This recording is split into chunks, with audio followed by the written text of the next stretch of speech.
말의 힘을 선하게 사용합시다라는 제목으로 말씀을 좀 나누겠습니다. 이제 9번째 계명인데 우리 하이델베르크 요리문답을 통해서 좀 보는 거죠. 자, 10계명은 하나님이 누구에게 준 거지요? 누굴 통해서 줬습니까? 모세가 대표적이죠. 이제 이스라엘이 이집트에서 애굽에서 종노릇 하다가 모세가 일구고 나왔습니다. 자, 그래서 이제 나온 초기에 이제 시내산으로 가게 되죠. 그리고 시내산에 있을 때 하나님께서 율법을 주십니다. 그때 대표적으로 주신 그 율법이 뭐냐? 이 십계명인 겁니다. 근데 이제 시내산에서 모세가 율법을 받을 때를 언제로 보냐면 보통 전통적으로는 기원전 1500년 정도로 봐요. 기원전 1500년 전. 자, 그러면 지금 2022년이니까 합치면 몇 년 정도 됩니까? 뭐 대략 잡아서 3500년 정도 되죠. 아주 오래전에 받은 거 아닙니까? 그죠? 아주 오래전에 받은 거예요. 그리고 우리가 직접 받은 것도 아니고 히브리 민족이 받은 겁니다. 얼핏 생각하면 아니 뭘 그 옛날에 받은 거 2022년에 사는 대한민국에 우리가 이 계명이 무슨 필요가 있나? 구닥다리 아니야 이거? 이게 우리한테 뭐 이게 적용이나 되겠어? 이런 생각을 할 수가 있습니다. 그러나 그렇지 않습니다. 이것은 사람의 교훈이 아닌 것입니다. 이것은 하나님의 말씀입니다. 아멘이세요? 네, 사람이 한 좋은 얘기가 아니고 하나님이 우리에게 주신 말씀인 거예요.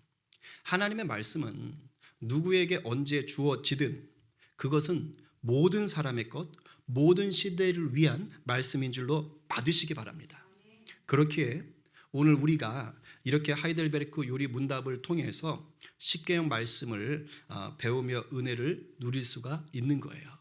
그러니까 하나님의 말씀은 살았고 운동력이 있는데 언제나 그렇다라는 것을 지금 이 순간도 갈망하셔야 돼요. 할렐루야, 아멘입니다. 하나님 말씀은 옛 것이라는 게 없어요. 항상 새 것이에요. 영의 귀가 열린 자는 아침마다 새롭게 말씀하시는 주님의 음성을 듣게 될 줄로 믿습니다. 영의 귀가 열린 자는 오늘 이 시간 여러분 각자에게 말씀하시는 주님의 세미한 음성을 듣게 될 줄로 믿습니다. 오늘도 우리 가운데 영의 귀가 활짝 열리기를 축복합니다. 그래서 3500년 전에 주어졌던 이 계명이 오늘 나를 위한, 오늘 우리 공동체를 위한, 또 이 세대를 위한 말씀으로 새롭게 들리기를 또 간절히 축복합니다. 우리 옆 사람에게 축복합시다. 들을 수 있습니다. 아멘, 할렐루야. 자, 이 9번째 계명 역시 만만치가 않습니다. 어쩌면 하루에도 몇 번씩 어기는 계명일 수 있어요. 아니 오늘도 여러분들이 무의식 가운데 의식 가운데 어긴 계명일 수 있습니다. 이 9번째 계명에 담긴 이제 본질적인 의미를 좀 배우고 싶은데 구체적인 것에 대해서는 적용점에 대해서는 이미 2018년도에 10계명을 다 했어요. 거기에 좀 자세하게 그래도 얘기가 되어 있습니다. 유튜브에 있으니까 이제 자세한 것들을 한 번 더 그걸 보시고 똑같이 할 수는 없잖아요. 그래서 오늘은 좀 다른 각도에서 좀 보겠습니다. 오늘도 하이델베르크 요리문답 해당되는 부분을 먼저 읽어보고 그리고 좀 말씀을 풀게요. 자, 112문이에요. 9번째 계명에서 우리를 향하신 하나님의 뜻은 무엇입니까? 하나님의 뜻은 아무에게도 거짓 증언을 하지 말고 다른 사람의 말을 왜곡하지 말며 헐뜯거나 거짓된 말로 해를 입히지 말며 정당한 이유 없이 또는 사연을 들어보지도 않고 함부로 남을 정죄하지 말라는 것입니다. 그리고 법정이나 기타 다른 곳에서 거짓말이나 모든 위증을 거부해야 합니다. 그러한 일들은 악마가 사용하는 수단이며 하나님의 무서운 진노를 초래합니다. 오직 진리를 사랑하고 진실을 말하며 그것을 공적으로 인정해야 합니다. 그리고 이웃의 명예와 평판을 보호하고 높여야 합니다. 아멘. 오늘 성령께서 지금 읽은 이것들이 여러분의 심령에 강력하게 도전이 되고 때로는 막 죄책감의 그 회개로 이끄는 그런 은혜가 있기를 간절히 바랍니다. 아주 오래전인데 아주 유명한 우리나라 그 이제 신문사의 어느 평론가이셨어요. 그 사람이 책을 썼는데 이제 그 책에 보면 우리 한국 사람들의 특징이 하나 있다. 이제 그러면서 그 중에 하나가 뭐냐면 뒷담화를 아주 잘한다. 뒷담화 아시죠? 예, 뒤에서 얘기하는 거. 그래서 예전에 우물가가 다 있었잖아요. 마을마다 우물이 하나 있었잖아요. 그럼 이제 그 우물가에 누가 모입니까? 예, 이제 마을에 있는 여인들이 다 모이잖아요. 예, 세 사람만 모이면 그때부터 어떤 일이 벌어집니까? 그 마을에 있는 모든 사람들 이름이 다 소환되는 겁니다. 그래가지고 빨리 끝날 때까지 그 모든 사람들은 이렇게 방막에 다 이렇게 두드려 맞는 거죠. 그 여인들만 그랬느냐? 그렇지 않습니다. 남자들은 옛날에 무슨 방에 모였습니까? 사랑방. 그래가지고 이제 다 모여가지고 이렇게 집하고 뭐 이렇게 하면서 또 노로 이렇게 막 화투 치면서 그러면서 또 뒷담화를 즐겼어요. 우리 한국인들이 이 뒷담화를 하면서 스트레스를 다 풀었다는 거예요. 그분은 좀 약간 좋은 의미로 생각을 했더라고요. 스트레스를 뭐 그런 식으로 풀었다. 근데 여기서 이제 뒷담화는 좋은 얘기가 아니죠. 주로 사람들을 뒤에서 험담하는 것을 말합니다. 근데 옛날에는 그래도 이렇게 좀 이렇게 모여서 이렇게 좀 이렇게 숨어서 이렇게 뒷담화를 즐겼는데 요즘은 이제 이게 더 확장됐습니다. 뭐 뒤에서도 하겠지만 이제 뭐 SNS 가보면요, 그냥 공공연하게 드러납니다. 이제 SNS가 뭐 개인의 공간이기도 하잖아요. 뭐 페이북이라든가 이런 것들은 자기 개인의 계정이지만 그러나 남 보라고 있는 거 아닙니까? 그러니까 거기다가 이제 소위 말하는 뒷담화를 하죠. 특히 공공의 표적이 되는 사람들이 있죠. 정치인들이라든가 연예인들 같은 공인들은 그야말로 SNS에서 그냥 뭐 자기랑 관련이 없는데도 불구하고 뒷담화의 표적이 됩니다. 그러니까 오프라인뿐만 아니라 온라인 상에서도 이게 남 얘기하는 것을 아주 좋아하는 그런 게 우리나라 사람들의 좀 특징이 있어요. 그런데 이렇게 뒤에서 남 얘기할 때, SNS에서 남 얘기할 때 이게 남 칭찬해주고 높여주는 그런 걸 잘하는 사람들이 좀 우리나라 사람이 좋겠는데 제가 보니까 썩 그렇지 않은 것 같아요. 가끔 제가 이렇게 신문 뉴스에 이렇게 올라와 있는 웹상에 올라와 있는 거 댓글 같은 거 보면 심날 때가 참 많습니다. 그러니까 대부분은 그 사람의 허물을 들추려고 하고요, 막 사실을 왜곡하고 또 깎아내리고 막 거짓으로 모함하는 말들을 참 많이 합니다. 이 모든 게 뭐예요? 9번째 계명을 어기는 거예요. 이런 시대 속에서 이 9번째는 우리가 정말로 예수 믿는 사람들인가, 우리가 예수의 제자인가를 더 돌아보게 하고 다짐하게 합니다. 우선적으로 이 말씀 자체를 봅시다. 거짓말하지 말라고 하지 않았고 거짓 증거하지 말라고 그랬어요. 그냥 우리식으로 말하면 이웃에게 거짓말하지 마라 이렇게 얘기해도 됩니다. 근데 성경이 왜 거짓 증거하지 말라고 했을까요? 거짓말하지 말라와 거짓 증거하지 말라는 뉘앙스가 다릅니다. 그야말로 거짓말은 우리 일상에서 통용되는 거라면 거짓 증거하지 말라는 건 일상의 통용이 아니에요. 어디에 해당됩니까? 법정에서 해당되는 거예요. 증인이 위증하지 말라는 겁니다. 법정과 관련되어 있는 거예요. 왜 하나님께서 십계명을 주실 때 법정과 관련된 용어를 일부러 집어넣어서 이 9번째 계명을 얘기하셨을까요? 이게 당시의 이스라엘 문화를 좀 아셔야 됩니다. 고대 이스라엘은 재판이 있어요. 재판을 하는데 오늘날처럼 검사나 변호사가 아예 없습니다. 그냥 재판 받으러 오면 이제 죄 지은 사람이 있을 거 아닙니까? 아니면 이렇게 고소당했을 거 아니에요? 그러면 증인만 있어요. 증인만. 그래서 재판장은 누구 말을 듣느냐? 증인의 말을 듣고 판단을 내리는 겁니다. 그러니까 증인의 증언은 중요합니까? 중요하지 않습니까? 무지막지하게 중요하죠. 왜? 검사도 없고 변호사도 없어요. 그러니까 증인 말이 굉장히 중요한 거예요. 증인 한마디로 이 사람이 없던 죄가 생길 수 있는 거예요. 엄한 사람이 죽을 수도 있는 겁니다. 이 9번째 계명이 바로 이런 문화 속에서 우리 주님이 우리들에게 주신 거예요. 증인이 증언을 잘못하면 사람 죽일 수 있잖아요. 즉 거짓말 한마디가 얼마나 무서운지, 재판장에 의해서 살인을 선도하게 할 만큼 무서운 게 거짓말이다. 그만큼 무서운 거다라는 걸 지금 보여주고 싶은 거예요. 그래서 이 9번째 계명은 거짓 증거하지 말라는 것은요, 거짓말하지 말라는 것만 말하는 게 아닙니다. 이 맥락적 의미, 본질적 의미는 뭐냐? 인간 관계를 파괴하는 말은 하지 마라. 이거예요. 인간관계 파괴하는 것, 내 이웃을 공경에 빠지게 만드는 험담 같은 거 하지 마라. 막 찔리죠. 벌써부터. 이 계명은 결과론적으로는 최고의 계명 딱, 예수님이 최고의 계명 딱 한 문장으로 말한 거죠. 하나님 사랑, 그다음 무슨 사랑이죠? 이웃 사랑. 아홉 번째 계명은 뭐 하라는 거예요? 이웃 사랑하라는 거예요. 이웃 사랑하라. 그런 점에서 이 아홉 번째 계명은 단순히 거짓이 말하는 게 사실이 아닌 것, 거짓 증거하지 말할 때 사실이 아닌 것을 말하지 마라. 사실이 아닌 것을 말하느냐 아니냐 요 문제가 아닌 거예요. 그러니까 사실이냐 아니냐 요걸 지금 따지는 게 아닙니다. 더 중요한 건 뭐예요? 인간의 생명을 살리느냐 죽이느냐, 사람을 깔아뭉개느냐 세워주느냐, 요걸 기준으로 두는 거예요. 어떤 말을 할 거냐 이 말이에요. 어떤 말을 할 거냐. 이웃을 사랑하느냐 미워하느냐가 이 아홉 번째 계명 가운데 담긴 겁니다. 그것을 말로 어떻게 표현할 거냐 이거예요.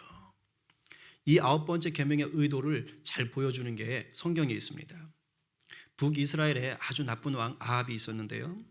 그 아합 왕이 자기 나라 옆에 포도원을, 굉장히 좋은 포도원이 있었던 거예요. 근데 그 왕이 그게 탐이 났어요. 근데 그 포도원이 자기 게 아니고 나봇이라는 사람의 포도원이었습니다. 그래서 그냥 정정당당히 말합니다. 어이 나봇, 네 포도원 참 좋다. 이거 나한테 그냥 팔아라. 아니면 내가 가지고 있는 포도원이 있으니까 그거랑 바꾸자. 근데 나봇이 싫습니다 왕이시여 이렇게 얘기합니다. 왜냐하면 조상에게 물려받은 거기 때문에 이스라엘은요 이게 함부로 사고 팔고 이게 잘 안 됩니다.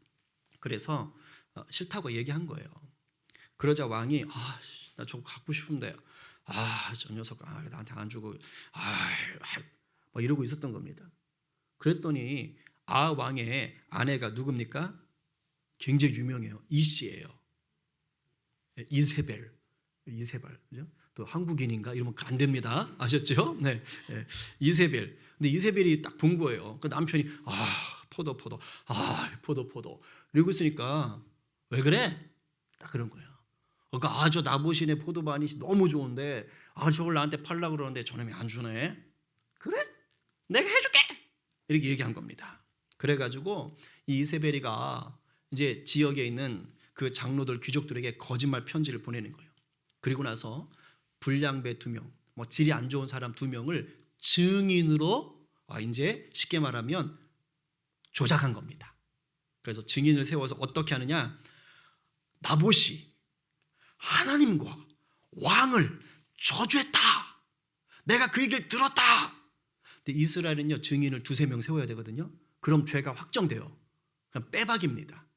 그러니까 이 거짓 증인 2명 세워서 내가 나봇이 말하는 걸 들었는데 포도밭에서 하나님을 저주하고 왕을 저주하더라. 이걸 들었다. 너도 들었어? 나도 들었다. 이렇게 되는 거예요. 자, 율법에 하나님 저주하고 왕 저주하면 일단 왕은 둘째치고 하나님 저주하면 어떻게 되죠? 돌로 쳐 죽이는 거예요. 그죠? 자, 그래서 재판을 건 겁니다. 어떻게 됐어요? 돌에 맞아 죽었습니다. 그래서 나봇의 포도밭을요 그냥 빼앗아 버렸어요. 이게 이제 나오는 겁니다. 거짓 증언이 불러온 아주 비참한 악행을 보여주는 대표적인 예인 거예요. 예수님도 십자가에 달리시기 전에 거짓 증인들이 얘기했잖아요. 근데 지들끼리 이게 증언이 안 맞아가지고 막 판결이 안 내려졌지 않습니까? 그러니까 이런 일들이 있습니다. 그래서 스가랴서 8장 17절에 이렇게 말합니다. 같이 읽어봅시다. 자, 시작. 마음에 서로 해하기를 도모하지 말며 거짓 맹세를 좋아하지 말라. 이 모든 일은 내가 미워하는 것이니라. 여호와의 말이니라. 마음에 서로 해하기를 도모하지 마라. 이웃을 해코지 하거나 못 살게 하거나 안 되게 하거나 이런 걸 아예 작당하지 말라는 거예요. 남 못 살게 하는 거 작당하지 말라는 거예요. 특히 거짓을 만들지 말래요. 거짓 맹세하지 말라는 건 거짓 만들지 말라는 거예요. 이런 거를 누가 싫어하신다고요? 우리 주님이 미워한대요. 싫어한대요. 그러나 우리는 사실 너무도 쉽게 이웃들을 해롭게 하는, 우습게 하는, 무시하는 그러한 거짓의 유혹에 넘어가요. 쉽게 넘어가요. 왜 그럴까요? 일단 우리가 주로 거짓을 만들고 거짓말하는 이유는 당장 위기를 모면할 수 있으니까 그래요. 일단 거짓말하면 수습은 되잖아요. 그래서 그러는 겁니다. 아마 여러분들 이제 저 같은 연배들은 다 국민학교 시대고, 그죠? 이제 제 밑에는 초등학교 시대겠지만 초등학교 다닐 때, 이제 제가 국민학교 다닐 때 아마 그런 일이 있었을 거예요. 저희 학교도 도난 사건이 가끔 일어났습니다. 반에서 가끔 이제 이렇게 막 훔쳐가는 거예요, 아이들이. 근데 한 학생이 지갑이 없어진 겁니다. 지갑은 좀 크잖아요. 뭐 지우개 하나 이게 없어진 게 아니잖아요. 그러니까 돈이 없어졌으니까. 얘가 그런 거예요. 쉬는 시간에 잠깐 나갔다 왔는데 없어졌다. 그래서 이제 담임 선생님한테 가서 이제 잃은 거죠. 그 담임 선생님이 온 거예요. 그래가지고 무서운 얼굴 딱 가지고 다 가방 책상 위로 올려. 그 시절은 다 이게 됐어요. 지금 안 될 것 같은데 그땐 됐어요. 저 고등학교 때까지 그런 거 됐어요. 가방 다 올려. 눈 감어. 그리고 선생님 그런 겁니다. 자, 가방 이제 확인한다. 훔쳐간 놈 나오면 가만두지 않겠어. 가방 열기 전에 기회를 주겠다. 다 눈 감어. 자, 가져간 사람 손 들어. 용서해 줄게. 손 들까요, 안 들까요? 글쎄, 우리 아들 같으면 들라나? 아무도 안 들었던 거예요. 어떻게 하느냐? 가방을 다 뒤졌으니까. 이제 반장 부반장 불러가지고 야, 가방 다 열어봐. 그래가지고 막 찾은 거예요. 근데 그 시절만 해도 우리 초등학생, 이제 저 초등학생 때는 애들이 순진했던 건지 아니면 좀 노련해지 못했던 건지 그 교실 바깥에다가 넣어야 될 거 아니에요. 그냥 가방에 넣어놨던 거예요. 그러니까 시간이 이제 바로 쉬는 시간에 그러니까 바로 해가지고 못 숨겼나 봐요. 그게 걸렸어요. 걸렸습니다. 그 친구 이제 당장 모면하겠다고 어떻게 되겠다고. 근데 그 열면 걸릴 건데 뻔히 알잖아요. 열면 걸린다는 거 뻔히 알잖아요. 그러면 손을 빨리 들어야 될 거 아니야. 근데 당장 위기를 모면해 보겠다고 그 몇 분 위기 모면하겠다고 그거 거짓말 했다가 결국 탄로나서 그 시절에 또 엄청 맞았습니다. 그 친구 굉장히 맞았고 반 전체가 엄청 혼났어요. 엄청 혼났습니다. 여러분, 내가 거짓으로 뭔가 위기를 넘기면 완벽하게 넘어갈 것 같은데요. 사실 그게 썩 또 그렇지 않더라고요. 특히 나쁜 짓을 한 다음에 거짓을 말하잖아요. 그러면 대부분 나중에 다 드러나요. 나중엔 자기도 까먹어서 자기가 실수해가지고서는 다 빌미를 남겨. 그리고 요즘 우리나라가 CCTV가 너무 좋대요. 그리고 컴퓨터, 인터넷이 너무 좋아가지고요. 이게 완전 범죄가 어렵답니다. 결국 다 걸린대요. 이건 이제 그쪽 범죄자를 주로 다루는 사역을 하시는 목사님이 해주신 말이에요. 다 걸린대요. 그래서 아예 나쁜 짓을 하지 말래요. 그러니까 그걸 해놓고 거짓말을 했다. 결국 다 드러난답니다. 그래서 더 조심해야 돼요. 영적인 차원에서 보면 모든 불의와 거짓은 하나님 앞에 드러납니까? 안 드러납니까? 낱낱이 드러나요.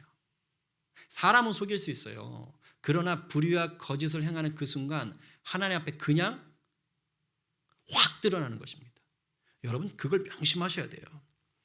종종 우리나라 이제 사회 지도층들, 인사들 보시면 자신의 지위나 권력을 이용해서 이제 부정이나 비리를 저지를 때가 있어요. 근데 그러다가 어느 순간 이제 그 부정이나 비리가 이제 의혹 수준에서 밝혀질 때가 있어요. 의혹 수준에서 뭐 이런 거 같다더라. 이런 식으로 이제 막 이렇게 고소 같은 게, 고발 같은 게 들어옵니다.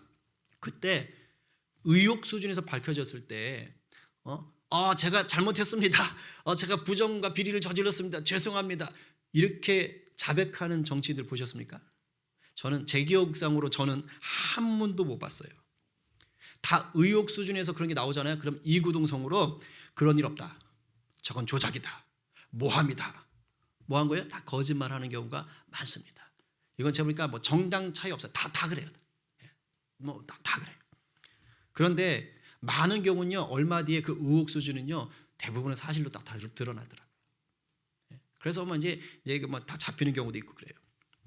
마귀는 우리에게 당장 위기를 벗어나기 위해 거짓의 가면을 쓰라고 유혹합니다. 야, 빨리 본능적으로 빨리 뱉어 유혹해요. 근데 그 가면, 그 거짓의 가면을 딱 쓰는 순간 어떻게 되느냐? 마귀의 덫에 딱 걸려버린 거예요. 그때부터 이제 거짓이 거짓을 낳고 계속 그거 땜빵하다가 아주 이제 하나님과 멀어지는 겁니다. 그래서 명심하셔야 돼요. 그리고 우리가 이웃을 해롭게 하는 이 거짓의 유혹에 또 하나 넘어가는데요. 그게 뭐냐면 거짓이 탈로 나더라도 설령 탈로 나더라도 거짓으로 속인 것보다 해가 크지 않을 때, 탈로 나도 괜찮아. 차라리 거짓으로 속인 게 내가 더 이익이 커. 이러면요 탈로 나도 별 신경 안 써요. 신경 안 씁니다. 예전에 제가 우리 이제 성도 중에 한 분하고 이런저런 얘기를 하다가 이제 뉴스에 나온 얘기를 했어요. 어느 국회의원인데 부동산 투기로 이제 이렇게 뭐 얘기가 돼서 뉴스에 떴습니다. 근데 그 국회의원이 자기 지역구에서 이제 개발 계획들이 있을 거 아닙니까? 근데 이제 정부 관련된 이제 국회의원이고 하다 보니까 개발 계획을 먼저 정부를 딱 입수한 거죠. 그래가지고 엄청 싼 땅일 때 그걸 산 거예요. 근데 자기 이름으로 사지 않고 이제 이렇게 지인들 이름으로 또 이렇게 해가지고 막 이렇게 돌려가지고 이제 산 거죠. 그래가지고 이제 개발을 하게 된 겁니다. 그래가지고 엄청난 이익을 얻게 된 거예요. 엄청난 이익을. 근데 이게 이제 막 이렇게 드러난 겁니다. 예. 그러니까 이 사람이 난 모른다. 난 이웃이 한 거다. 난 전혀 그 모르는 일이다. 이렇게 거짓말을 한 겁니다. 그래서 이제 그 얘기를 막 하는 거예요. 그래서 제가 그랬어요. 그런 일을 다 드러날 텐데 우리나라 참 대단한 나라네. 다 드러나는데 근데 왜 거짓말했을까? 그 뻔히 들킬 걸 왜 거짓말했을까? 왜 그런 일을 했을까? 왜 속였을까? 이제 제가 그 얘기를 했거든요. 정말 제가 예수 안 믿었으면 그렇구나. 나도 해봐야지. 이렇게 했을 것 같은데 예수 믿어서 그분이 진짜 명언을 하시더라고요. 그분이 저를 한심하게 쳐다보면서 이렇게 얘기를 하더라고요. 그래도 남아요. 그래도 남는 장사입니다. 그게 목사님. 근데 그 표정이 좀 기분은 나빴어요. 참 세상 물정 모르시네 이런 거. 그러니까 그러다가 국회의원 뭐 자리에서 물러나고 그리고 실제로 뭐 이렇게 감옥에 가서 한 2, 3년 들어갔다 나와도요. 그래도 상관없대요. 그 사람은. 왜냐하면 평생 놀고 먹을 수 있는 돈을 이미 확보해 놓은 거래요. 개딱없대요. 그래서 자기가 타도 가겠대요. 순간 저도 살짝 흔들렸어요. 그러니까 거짓말을 해도 속여도 나쁜 짓을 해도 그러다 탈로 나도 괜찮은 거예요. 까짓 거 뭐 2, 3년 콩밥 먹고 나오면 되지 뭐. 삼시세끼 다 먹여줄 거 아닌가 봐. 그럼 나는 뭐 떵떵거리고 살면 되는데 뭐 이런다는 거예요. 공의 하나님이시 일하실 겁니다. 근데 이제 물론 저나 여러분 같은 소시민들은 이런 대범한 나쁜 짓은 못 하시겠죠? 그죠? 행여 꿈도 꾸지 마십시오. 알겠죠? 그러나 우리가 일상에서 이런 유혹은 있습니다. 뭐 탈로 나면 뭐 까짓 거. 그러니까 누군가를 거짓으로 모함했다가 탈로가 나도요. 미안. 넌지 몰랐어. 너였어? 잘못했어. 미안. 뭐 이런 식으로 그냥 넘어가도 되지 뭐. 하여튼 이런 식으로 생각하면 얼마든지 험담할 수 있고요. 얼마든지 없는 말 만들어낼 수 있는 거예요. 이게 습관이 되는 겁니다. 근데 제가 이제 이 말씀을 좀 준비하다가 그 생각을 했어요. 예수 믿는 우리인데 달라야 되지 않나? 이게 정말 단호하셔야 돼요. 이런 유혹 앞에. 우리가 성경적 본질을 찾아봅시다. 최초의 인류가 누굽니까? 아담과 하와죠. 아담과 하와가 지었던 첫 번째 범죄 아시죠? 그 첫 번째 범죄, 그 죄로 인해서 온 인류, 저와 여러분이 원죄까지 다 뒤집어 썼잖아요. 그 첫 번째 죄, 그 죄가 어떻게 들어왔어요? 누구 거짓말에 넘어갔어요? 뱀의 거짓의 유혹에 넘어간 거예요. 인류 첫 번째 죄를 짓게 된 게요. 유혹에 넘어갔거든요. 그게 거짓말에 넘어간 겁니다. 아셨어요? 하나님이 선악과를 따먹으면 어떻게 된다고 했습니까? 반드시 죽는다고 하셨어요. 선악을 알게 하는 나무의 열매는 먹지 말라. 네가 먹는 날에는 어떻게 해요? 반드시 죽으리라. 옛날 성경은 정령 죽으리라. 근데 요놈의 뱀이요 와가지고 하와를 유혹하는데 이렇게 얘기합니다. 한번 읽어봅시다. 시작. 뱀이 여자에게 이르되 너희가 결코 죽지 아니하리라. 너희가 그것을 먹는 날에는 너희 눈이 밝아져 하나님과 같이 되어 선악을 알 줄 하나님이 아심이니라. 잘 들으세요. 유혹은 항상 떡밥이 따라옵니다. 이게 그 샘플이에요.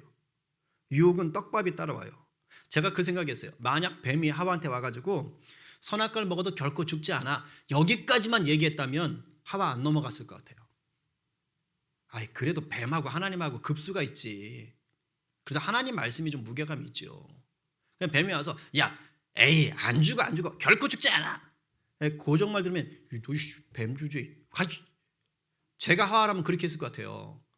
근데 뱀이 기가 막히게 알았거든요. 떡밥을 던지는 거예요. 그 다음 얘기했잖아요. 그 다음에 야, 그거 먹으면 있잖아, 안 죽는 정도가 아니라 눈이 밝아져. 그래서 하나님과 같이 되는 거야. 선악을 알게 되는 거야. 얼마나 좋은데. 떡밥을 던지는 겁니다. 떡밥을. 이러니까 마음이 흔들어지는 거예요. 우리가 다음 주에 보겠지만요, 하나님과 같아진다고 유혹을 했지요. 뭐를 자극한 거예요? 욕심을 자극한 거예요. 그래서 탐심이 다 모든 계명을 덮는 겁니다. 우리의 욕심, 탐심을 자극해서 어디로 달려가게 할까요? 교만으로 달려가게 해요. 왜? 하나님처럼 된대잖아요. 우리의 탐심을 자극해서 결국 그게 끝이 어디냐? 교만으로 가는 거예요. 교만으로. 나는 하나님께서 거짓을 미워하시는 이유가, 저는요, 하나님이 거짓을 미워하시는 이유가 여기 있다고 생각해요. 우리가 거짓에 대해서 정말 미워해야 될 게 이거예요. 하나님이 지으신 최고의 걸작인 사람을 무너뜨린 최초의 죄가 거짓말이었다고요. 그리고 이 거짓말이 유도하게 해서 우리로 하여금 망가뜨리게 한 게 뭐예요? 하나님과 같아지게 하는 교만이에요. 최초의 죄는 거짓말이요, 그 거짓말이 유도한 것은 감히 하나님과 같아지게 만드는 교만이더라. 죄 중에 최고의 교만이 교만 아닙니까? 죄 중에 최고가. 하나님이 싫어할 건 다 가지고 있어요. 이게 거짓인 거예요. 그래서 예수님께서 마귀를 일컬어 뭐라고 말씀하십니까? 요한복음 8장 44절. 자, 시작. 너희는 너희 아비 마귀에게 났으니 너희 아비의 욕심대로 너희도 행하고자 하느니라.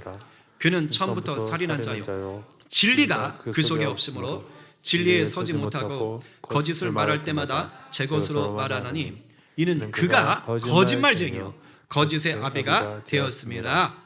예수님이 정확히 아시잖아요. 근데 그놈은 거짓말로 시작했단 말이에요. 그죠? 얼마나 무서운 말씀입니까, 여러분? 거짓. 사실 우리 너무 가볍게 여깁니다, 이거. 거짓말? 그냥 너무 가볍게 여겨요. 그런데 이게 아주 무서운 거예요. 별거 아닌 것 같지만 영적인 눈을 열면 정말 무서운 죄라고요. 성경적으로 보시면 마귀가 행한 최초의 역사가 거짓이라고요. 마귀의 역사 최초가. 그는 줄곧 거짓으로 우리를 올가매고 무너뜨리려고 합니다. 그래서 거짓말하는 자, 이웃을 해롭게 하기 위해 말의 힘을 잘못 사용하는 자는 마귀에게 노란하는 자예요. 예수를 믿는데도 불구하고 거짓된 말이 습관화되어 있는 분들이 있습니다. 예수를 믿는데도 불구하고 다른 사람을 헐뜯고 비난하고 모함하는 말이 입에 붙어있는 분들이 있다고요. 그건 자신이 지금 진리의 영이신 성령과 동행하지 않는다는 것을 보란듯이 증명해 주고 있는 겁니다. 오늘 이 예수님 말씀 기가 막히잖아요. 진리가 없다고 그러잖아요. 그 속에 진리가 없다고. 우리들은 예수의 십자가의 은혜로 새롭게 된 자들입니다. 믿으십니까? 아멘이지요. 예수의 보혈이 우리를 덮어서 그리스도 옷 입었다라고 얘기하는 거예요. 할렐루야. 그렇다면 새 사람답게 살아야지요. 마귀에게 종노릇하는 자에서 벗어나야 되는 것입니다. 사도 바울은 에베소서 4장 25절에서 이렇게 강조합니다. 자, 받겠습니다. 시작. 그런즉 거짓을 버리고 각각 그 이웃과 더불어 참된 것을 말하라. 이는 우리가 서로 지체가 됨이라. 아멘. 아멘. 그러나 거짓의 아비인 마귀는요, 우리가 이런 걸 다 안다고 해도요, 설렁설렁 넘어가지 않습니다. 아주 집요하게 거짓의 덫으로 우리를 유인합니다. 그래서 우리가요, 정신을 똑바로 차리고 수시로 결단하셔야 돼요. 수시로. 습관에 잡혀있는 나쁜 말, 악한 말로 이웃과 성령을 아프게 하시면 안 된다, 이 말입니다. 이게 나도 모르는 사이에 말이 막 나갈 때가 많아요. 그렇기 때문에 이 9번째 계명을 잘 지키기 위해서는 어떻게 해야 되느냐? 딴 거 없어요. 날마다 예수로 충만하시면 됩니다. 예수님 말씀처럼 진리의 영이신 성령으로 충만하면 되는 거예요. 사랑의 왕으로 오신 주님 안에 거하면서 주님이 왕이십니다. 저는 죽었습니다. 그분의 말씀이 우리의 입에 가득 차게 하시면 됩니다. 여러분, 이미 옷이 엄청 더러워졌어요. 그러면 그 옷 깨끗하게 하려고 신경 쓰나요? 아니에요. 어차피 더러워진 옷은요, 신경 안 써요. 그러니까 일할 때 작업복 입고 일하는 거예요. 어차피 더러운데 뭘 또 더러운 데 가서 일하면 어때? 그런데 싹 세탁해가지고 드라이 클리닝 딱 해. 거기다 하얀색 옷이야. 그거 입고 딱 나오면 어떻게 됩니까? 막 더러운데 막 들어가나요? 아니에요. 더럽히지 않으려고 굉장히 신경을 쓰는 거예요. 똑같습니다. 우리의 심령이 흠도 티도 없는 거짓이 없으신 주님으로 친밀해지잖아요. 이거 영적으로 깨끗한 거예요. 우리의 심령이 주님과 친밀함을 누리면 누릴수록 어떻게 될까요? 우리의 입술도요, 깨끗해져요.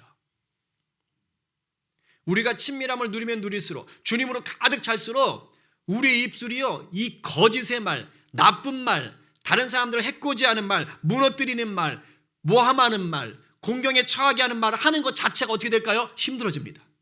왜? 내가 깨끗한 주님으로 충만하거든요. 그러니까 이 입술도 이게 이 거짓을 말하기 어려운 처지가 되는 거예요.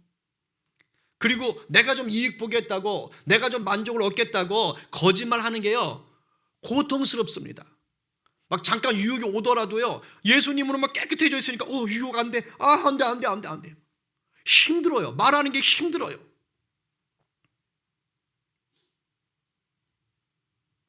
우리의 심령이, 우리의 입술이 이러한 상태가 될 때까지요, 여러분들이 날마다 주님을 갈망하며 성령 충만을 구하셔야 합니다. 딴 거 없어요. 딴 거 없다고요. 10년 전에 은혜 받은 걸로 거룩해 질 수 있다고 생각하시면 큰일 납니다. 날마다. 그러니까 내 마음이, 내 입술이 막 힘들어해야 돼. 막 욕하고 싶은데 안 나가. 이 아름다운 자요, 이렇게. 응? 막 운전하다가 끼어들었어. 옛날 같으면 쌍쇼 막 나가야 되는데, 이 스페셜한 자요, 보기 쓰라, 이렇게. 응? 막 이 정도가 돼야 되는 거예요. 이제 정리하겠습니다. 우리 입술이 내뱉는 말에는 놀라운 힘이 있습니다. 믿으세요? 있어요. 입술에 권세가 있어요. 그래서 진리에 붙들린 말, 참된 말, 선한 말, 사랑의 말은요, 생명을 살립니다. 그러나 진리에 붙들리지 못한 말, 거짓된 말, 악한 말, 미움의 말은 생명을 죽여요. 오늘 누가 성령의 기름을 입안에 가득 채워서 생명을 살리는 말로 주님을 기쁘시게 하시겠습니까? 오늘 누가 성령의 불로 거짓의 말, 저주의 말, 미움의 말을 다 태워버리고 예수의 보혈로 새롭게 되시겠습니까? 오늘 이 말씀 앞에 아멘입니다 주님, 이렇게 화답하며 내가 믿음으로 실천하겠습니다 주님, 이렇게 결단하는 저와 여러분 모두 되기를 간절히 축원합니다. 아멘.